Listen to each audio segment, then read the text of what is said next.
ಆಕಾಶವಾಣಿ ಪ್ರದೇಶ ಸಮಾಚಾರ ಓದುತ್ತಿರುವವರು ಸಂತೋಷ್.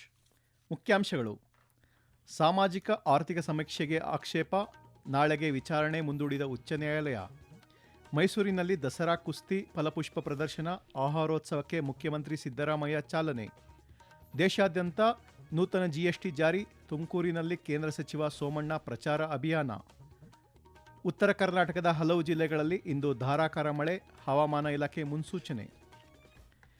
ರಾಜ್ಯ ಸರ್ಕಾರ ನಡೆಸುತ್ತಿರುವ ಸಾಮಾಜಿಕ ಆರ್ಥಿಕ ಸಮೀಕ್ಷೆಗೆ ಮಧ್ಯಂತರ ತಡೆ ನೀಡುವಂತೆ ಕೋರಿ ಉಚ್ಚ ನ್ಯಾಯಾಲಯಕ್ಕೆ ಸಲ್ಲಿಕೆಯಾಗಿದ್ದ ಅರ್ಜಿ ವಿಚಾರಣೆ ನಾಳೆಗೆ ಮುಂದೂಡಿಕೆಯಾಗಿದೆ.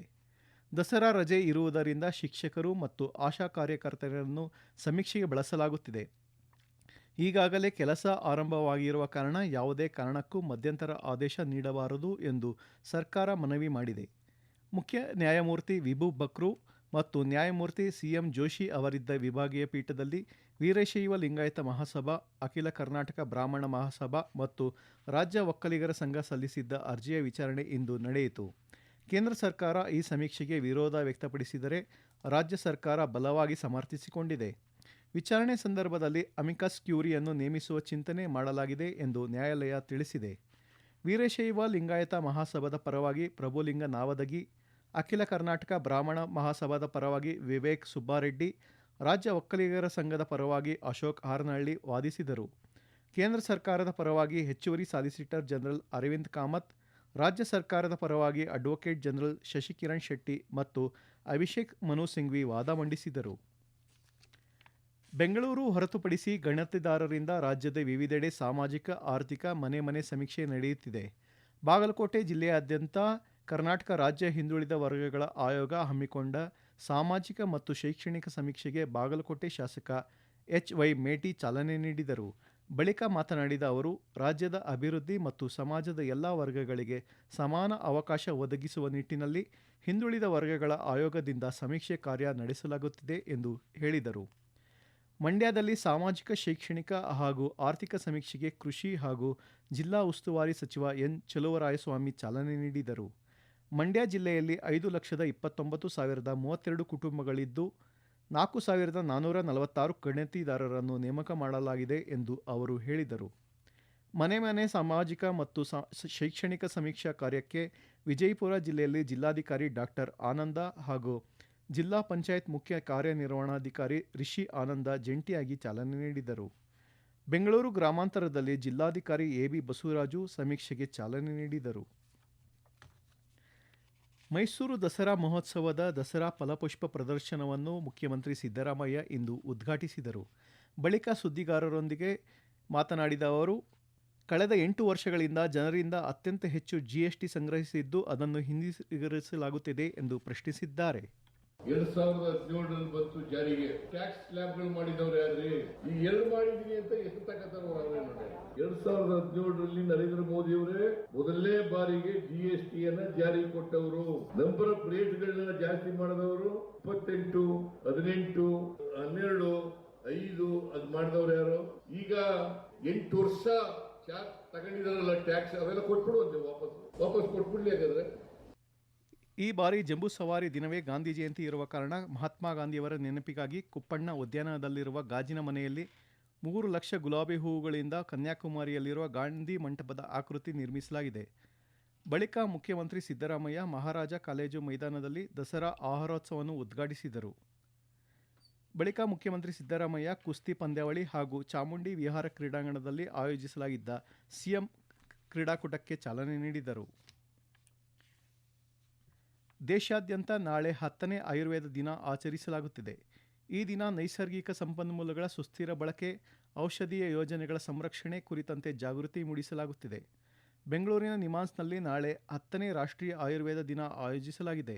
ಆಯುಷ್ಮಾನ್ ಕಾರ್ಯಕ್ರಮಕ್ಕೆ ಹಿರಿಯ ನರರೋಗ ತಜ್ಞ ಹಾಗೂ ನಿಮಾನ್ಸ್ನ ನಿವೃತ್ತ ನಿರ್ದೇಶಕ ಡಾಕ್ಟರ್ ಡಿ. ನಾಗರಾಜ್ ಚಾಲನೆ ನೀಡಲಿದ್ದಾರೆ. ಯಾವುದೇ ದೈಹಿಕ ಮತ್ತು ಮಾನಸಿಕ ಸಮಸ್ಯೆ ಇಲ್ಲದೆ ಸದೃಢ ಆರೋಗ್ಯ ಕಾಪಾಡಬೇಕಾದರೆ ಆಯುರ್ವೇದ ಗಿಡಮೂಲಿಕೆಗಳು ಮತ್ತು ಔಷಧಿಗಳೇ ಸೂಕ್ತ ಎಂದು ಆಯುಷ್ ಇಲಾಖೆಯ ವೈದ್ಯಾಧಿಕಾರಿ ಡಾಕ್ಟರ್ ಮುನಿವಾಸುದೇವ ರೆಡ್ಡಿ ತಿಳಿಸಿದ್ದಾರೆ. ವಿಜಯನಗರ ಸರ್ಕಾರಿ ಆಯುರ್ವೇದ ಆಸ್ಪತ್ರೆಯಲ್ಲಿ ಜಿಲ್ಲಾಡಳಿತ, ಜಿಲ್ಲಾ ಪಂಚಾಯತ್, ಜಿಲ್ಲಾ ಆಯುಷ್ ಇಲಾಖೆ, ಪತಂಜಲಿ ಯೋಗ ಸಂಸ್ಥೆ ಸಹಭಾಗಿತ್ವದಲ್ಲಿ ಹಮ್ಮಿಕೊಂಡಿದ್ದ ಆಯುರ್ವೇದ ನಡಿಗೆ ಜಾಥಾಕ್ಕೆ ಚಾಲನೆ ನೀಡಿ ಮಾತನಾಡಿದ ಅವರು, ಆಯುರ್ವೇದವು ಕೇವಲ ರೋಗಲಕ್ಷಣಗಳನ್ನು ನಿಗ್ರಹಿಸುವುದಲ್ಲದೆ ಸಮಸ್ಯೆಯ ಮೂಲ ಕಾರಣವನ್ನು ಗುರುತಿಸಿ ಚಿಕಿತ್ಸೆ ನೀಡಲು ಸೂಕ್ತ ವೈದ್ಯಕೀಯ ಕ್ರಮವಾಗಿದೆ ಎಂದು ಪ್ರತಿಪಾದಿಸಿದರು. ಪ್ರದೇಶ ಸಮಾಚಾರ ಕೇಳುತ್ತಿದ್ದೀರಿ.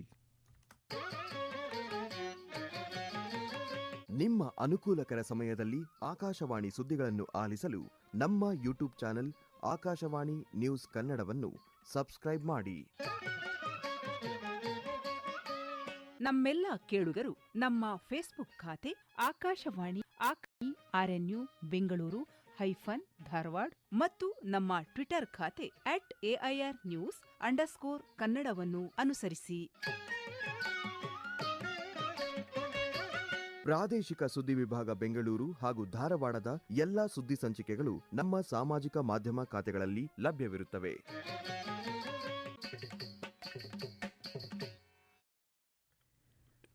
ದೇಶಾದ್ಯಂತ ಇಂದಿನಿಂದ ಜಾರಿಯಾಗಿರುವ ಹೊಸ ಜಿಎಸ್ಟಿ ಪದ್ಧತಿಯಿಂದ ಜನಸಾಮಾನ್ಯರಿಗೆ ಬಹಳಷ್ಟು ಸಹಾಯಕವಾಗಿದೆ ಎಂದು ಕೇಂದ್ರ ಜಲಶಕ್ತಿ ಹಾಗೂ ರೈಲ್ವೆ ಖಾತೆ ರಾಜ್ಯ ಸಚಿವ ವಿ ಸೋಮಣ್ಣ ತಿಳಿಸಿದ್ದಾರೆ.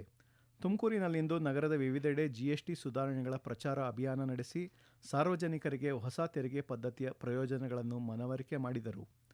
ಅಗತ್ಯ ವಸ್ತುಗಳ ಮೇಲಿನ ತೆರಿಗೆಯನ್ನು ಕಡಿಮೆ ಮಾಡಿ ದೇಶದ ಬಡವರು ಮತ್ತು ಮಧ್ಯಮ ವರ್ಗದವರ ಸುಗಮ ಜೀವನಕ್ಕೆ ಹಾಗೂ ಅವರ ಉಳಿತಾಯಕ್ಕೆ ಶಕ್ತಿ ತುಂಬಲಾಗಿದೆ ಎಂದು ಸಚಿವ ಸೋಮಣ್ಣ ಹೇಳಿದರು. ಪ್ರಧಾನಿ ನರೇಂದ್ರ ಮೋದಿ ನೇತೃತ್ವದ ಕೇಂದ್ರ ಸರ್ಕಾರ ಜಿಎಸ್ಟಿ ತೆರಿಗೆ ಇಳಿಸುವ ಮೂಲಕ ಜನಪರ ಸರ್ಕಾರವಾಗಿದೆ ಎಂದು ವಿರೋಧ ಪಕ್ಷದ ನಾಯಕ ಆರ್ ಅಶೋಕ ಮಂಡ್ಯದಲ್ಲಿಂದು ಶ್ಲಾಘಿಸಿದ್ದಾರೆ. ಜಿಎಸ್ಟಿ ತೆರಿಗೆಯನ್ನು ಮುಖ್ಯಮಂತ್ರಿ ಸಿದ್ದರಾಮಯ್ಯ ರಾಜ್ಯದಲ್ಲಿ ಇಳಿಸುತ್ತಾರಾ ಎಂದು ಮಾಜಿ ಮುಖ್ಯಮಂತ್ರಿ ಬಸವರಾಜ ಬೊಮ್ಮಾಯಿ ಪ್ರಶ್ನಿಸಿದ್ದಾರೆ. ಸಾಮಾಜಿಕ ಜಾಲತಾಣದಲ್ಲಿ ಪೋಸ್ಟ್ ಮಾಡಿರುವ ಅವರು, ಜನಸಾಮಾನ್ಯರು ಬಳಕೆ ಮಾಡುವ ಮೊಸರು, ಹಾಲು, ತುಪ್ಪ ಸೇರಿದಂತೆ ಬಹುತೇಕ ಎಲ್ಲ ವಸ್ತುಗಳ ಬೆಲೆ ಕಡಿಮೆಯಾಗಲಿದೆ ಎಂದು ಹೇಳಿದ್ದಾರೆ. ದೇಶದ ಜನರಲ್ಲಿ ಖರೀದಿ ಶಕ್ತಿಯನ್ನು ಹೆಚ್ಚಿಸುವ ಉದ್ದೇಶದಿಂದ ಪ್ರಧಾನಿ ನರೇಂದ್ರ ಮೋದಿ ಜಿಎಸ್ಟಿ ದರವನ್ನು ಕಡಿಮೆ ಮಾಡಿದ್ದು, ಪ್ರಧಾನಿ ಅವರನ್ನು ಅಭಿನಂದಿಸುವುದಾಗಿ ಸಂಸದ ಬಿವೈ ರಾಘವೇಂದ್ರ ಹುಬ್ಬಳ್ಳಿಯಲ್ಲಿ ತಿಳಿಸಿದ್ದಾರೆ. GST 2O ಮುಖಾಂತರ ಒಂದು ಒಳ್ಳೆ ರೀತಿಯಂತ ಒಂದು ಬೆನಿಫಿಟ್ ಅನ್ನ ನರೇಂದ್ರ ಮೋದಿಜಿ ಅವರು ಕೊಟ್ಟಿದ್ದಾರೆ. ಸಾಮಾನ್ಯ ಜನರ ಒಂದು ಜೀವನಕ್ಕೆ ಅನುಕೂಲ ಆಗಬೇಕು ಅಂದ್ರೆ ಸರ್ಕಾರದ ಖಜಾನೆ ಖಾಲಿ ಆದ್ರೂ ಪರವಾಗಿಲ್ಲ. ಸೊ ಇದರ ಮುಖಾಂತರ ಜನರ ಜೀವನ ಕೂಡ ಒಂದು ಅಫೋರ್ಡಬಲ್ ಆಗಿ ಒಂದು ಒಳ್ಳೆ ರೀತಿಯಂತ ಕಮ್ಮಿ ಖರ್ಚಲ್ಲಿ ಸೋಪಿಂದ ಹಿಡಿದು ರಾತ್ರಿ ಬೆಡ್ರೂಮ್ ಅಲ್ಲಿ ಹಾಕುವಂತ ಆ ಸೊಳ್ಳೆ ಕಾಯಿರೋಗೂ ಕೂಡ ಇವತ್ತು ಟ್ಯಾಕ್ಸ್ ಎಕ್ಸಂಪ್ಷನ್ಸ್ ಗಳು ಸಿಕ್ಕಿರೋದು ಮತ್ತು ವಿಶೇಷವಾಗಿ ಹಾಲಿನ ಪದಾರ್ಥ ಈ ತರ ಒಂದು ಮುಖ್ಯವಾದಂತಹ ಪದಾರ್ಥಗಳಿಗೆ 0 GST ಮಾಡಿರೋದು ಎಲ್ಲದೂ ಕೂಡ ಕುಟುಂಬಕ್ಕೆ ಒಂದು ತಿಂಗಳಿಗೆ 20,000 ರೂಪಾಯಿ ಉಳಿಯುವಂತ ಒಂದು ವ್ಯವಸ್ಥೆಯನ್ನ ಮೋದಿಜಿ ಅವರು ಮಾಡಿದ್ದಾರೆ. ಜಿಎಸ್ಟಿ ಇಳಿಕೆಯಿಂದ ದೇಶದ ಜನರಿಗೆ ವಾರ್ಷಿಕ 2 ಲಕ್ಷ ಕೋಟಿ ರೂಪಾಯಿ ಉಳಿತಾಯವಾಗಲಿದೆ ಎಂದು ದಾವಣಗೆರೆ ಜಿಲ್ಲಾ ಬಿಜೆಪಿ ಅಧ್ಯಕ್ಷ ರಾಜಶೇಖರ್ ನಾಗಪ್ಪ ತಿಳಿಸಿದ್ದಾರೆ. ಮಕ್ಕಳಲ್ಲಿ ಅಪೌಷ್ಟಿಕತೆ ದೂರವಾಗಲು ಮುಂಜಾಗ್ರತಾ ಕ್ರಮವಾಗಿ ಗರ್ಭಿಣಿ ಹಾಗೂ ಬಾಣಂತಿಯರು ನಿತ್ಯ ತರಕಾರಿ, ಹಣ್ಣುಗಳನ್ನು ಸೇರಿದಂತೆ ಪೌಷ್ಟಿಕ ಆಹಾರ ಸೇವನೆಗೆ ಆದ್ಯತೆ ನೀಡಬೇಕು ಎಂದು ಯಾದಗಿರಿ ಮಹಿಳಾ ಮತ್ತು ಮಕ್ಕಳ ಅಭಿವೃದ್ಧಿ ಇಲಾಖೆಯ ಉಪನಿರ್ದೇಶಕ ತಿಪ್ಪಣ್ಣ ಶಿರಸಗಿ ತಿಳಿಸಿದ್ದಾರೆ. ರಾಜ್ಯದ ಉತ್ತರ ಒಳನಾಡಿನಲ್ಲಿ ನೈಋತ್ಯ ಮುಂಗಾರು ಸಕ್ರಿಯವಾಗಿದ್ದು, ಕರಾವಳಿ ಕರ್ನಾಟಕ ಮತ್ತು ದಕ್ಷಿಣ ಒಳನಾಡಿನಲ್ಲಿ ದುರ್ಬಲವಾಗಿತ್ತು. ಇಂದು ರಾಯಚೂರು, ಕೊಪ್ಪಳ, ಬಾಗಲಕೋಟೆ, ವಿಜಯಪುರ, ಯಾದಗಿರಿ ಮತ್ತು ಕಲಬುರಗಿ ಜಿಲ್ಲೆಗಳ ಕೆಲವೆಡೆ ಭಾರೀ ಗಾಳಿಯೊಂದಿಗೆ ಗುಡುಗು ಸಹಿತ ಮಳೆಯಾಗುವ ಸಾಧ್ಯತೆ ಇದೆ. ಬೆಳಗಾವಿ, ಬೀದರ್, ಧಾರವಾಡ, ಗದಗ ಮತ್ತು ಹಾವೇರಿ ಜಿಲ್ಲೆಗಳಲ್ಲಿ ಬಿರುಗಾಳಿ ಸಹಿತ ಹಗುರದಿಂದ ಸಾಧಾರಣ ಮಳೆಯಾಗುವ ಸಾಧ್ಯತೆ ಇದೆ. ಬೆಂಗಳೂರಿನಲ್ಲಿ ಮೋಡ ಕವಿದ ವಾತಾವರಣವಿದ್ದು, ಹಗುರದಿಂದ ಸಾಧಾರಣ ಮಳೆಯಾಗುವ ಸಾಧ್ಯತೆ ಇದೆ. ರಾಜ್ಯದ ಎಲ್ಲ ಸರ್ಕಾರಿ, ಅರೆ ಸರ್ಕಾರಿ ಸೇವಾ ಸಂಸ್ಥೆಗಳ ಕಟ್ಟಡಗಳಲ್ಲಿ ಮಕ್ಕಳ ಸಹಾಯವಾಣಿ ಸಂಖ್ಯೆ 1098 ಅನ್ನು ಕಡ್ಡಾಯವಾಗಿ ನಮೂದಿಸಬೇಕು ಎಂದು ಸರ್ಕಾರದ ಮುಖ್ಯ ಕಾರ್ಯದರ್ಶಿ ಸೂಚನೆ ನೀಡಿದ್ದಾರೆ. ಕೊನೆಯಲ್ಲಿ ಮತ್ತೊಮ್ಮೆ ಮುಖ್ಯಾಂಶಗಳು. ಸಾಮಾಜಿಕ ಆರ್ಥಿಕ ಸಮೀಕ್ಷೆಗೆ ಆಕ್ಷೇಪ, ನಾಳೆಗೆ ವಿಚಾರಣೆ ಮುಂದೂಡಿದ ಉಚ್ಚ ನ್ಯಾಯಾಲಯ. ಮೈಸೂರಿನಲ್ಲಿ ದಸರಾ ಕುಸ್ತಿ ಫಲಪುಷ್ಪ ಪ್ರದರ್ಶನ, ಆಹಾರೋತ್ಸವಕ್ಕೆ ಮುಖ್ಯಮಂತ್ರಿ ಸಿದ್ದರಾಮಯ್ಯ ಚಾಲನೆ. ದೇಶಾದ್ಯಂತ ನೂತನ ಜಿಎಸ್ಟಿ ಜಾರಿ, ತುಮಕೂರಿನಲ್ಲಿ ಕೇಂದ್ರ ಸಚಿವ ಸೋಮಣ್ಣ ಪ್ರಚಾರ ಅಭಿಯಾನ. ಹಾಗೂ ಉತ್ತರ ಕರ್ನಾಟಕದ ಹಲವು ಜಿಲ್ಲೆಗಳಲ್ಲಿ ಇಂದು ಧಾರಾಕಾರ ಮಳೆ, ಹವಾಮಾನ ಇಲಾಖೆ ಮುನ್ಸೂಚನೆ. ಇಲ್ಲಿಗೆ ಪ್ರದೇಶ ಸಮಾಚಾರ ಮುಗಿಯಿತು. ನಮ್ಮ ಮುಂದಿನ ವಾರ್ತಾ ಪ್ರಸಾರ 7:35 ನಿಮಿಷಕ್ಕೆ.